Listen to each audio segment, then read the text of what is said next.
Do I need sunglasses on? Well, The shine? Holy cow. well, I haven't buffed it yet. That's just sanded it. So you've wet sanded it now. I've wet sanded it with 600, 1,000, 1,500, and 3,000. Wow. And that's what it does. That's what it does. Yep. Dang. Pretty slick, isn't it? Oh my gosh, that's like so slick. Get a buffer on It is that. like glass. I can't wait to see it when this is buffed. Yeah. Well, I sanded a little bit on this blue right here. That's the way she'll look. Once it's buffed, it's going to shine. Yeah. I mean, Yeah. look, it shines right now, but nothing compared to what a buffer's going to do to it. Oh, that's where the chrome's going to be. So you didn't sand that. Okay.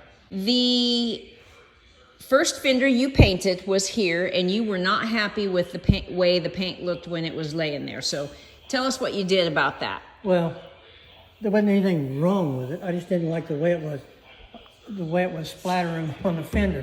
You can see it splatter as that line goes as you're bringing your gun across.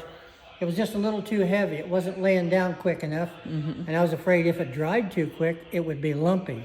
Like orange peel. Like orange peel. But luckily, it was cool enough in here that it laid right down. I thought about sanding it, so when I come up to look at it, it was beautiful. So Yeah.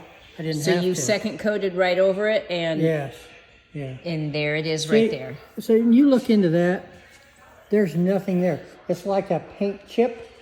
You see a paint chip on a piece of paper? You don't see metal grain, you don't see anything. It's so clear the camera won't focus on it. There's nothing. Okay. There's nothing there but color, see? And that's not even buffed. No. No, see this, feel that? That's the same as this right here. This just hasn't been Right. Oh sanded yeah. yet. And I took the tape. Here's something you don't see in a body shop, and it happens all the time. Okay. When I took the tape off, it jerked a little bit of the Oh, crap. paint off and up here. So here, see that little spot right there? Oh yes. Okay, Dang so- it. So that's all right. We'll fix it. I already put color in it there. Now I'm gonna Now you're putting clear on it, put clear over it.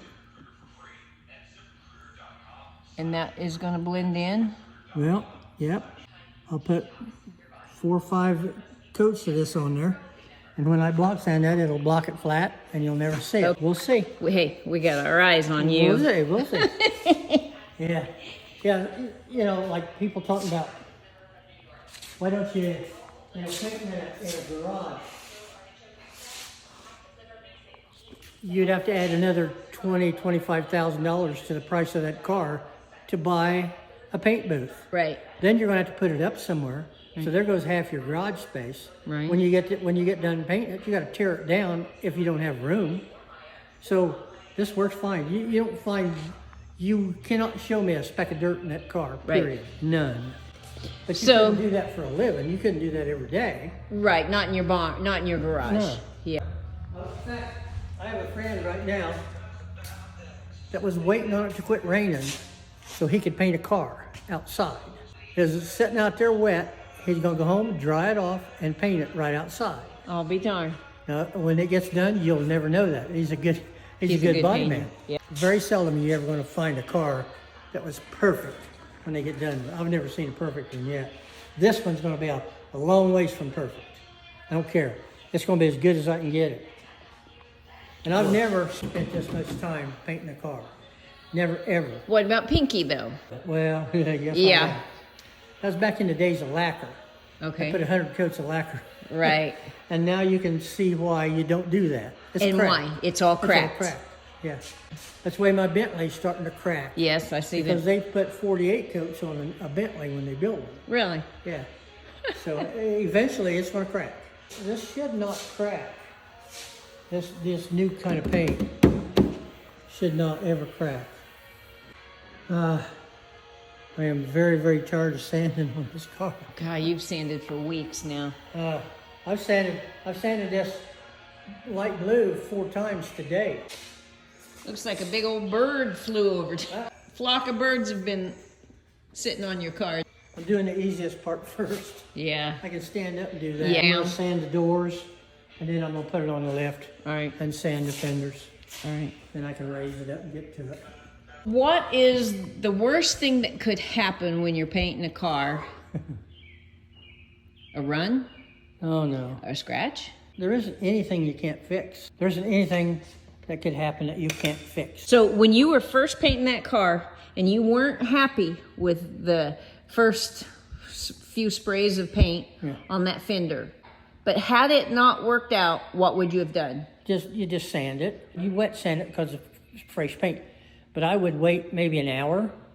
Use like 1,500 sandpaper, which is very fine.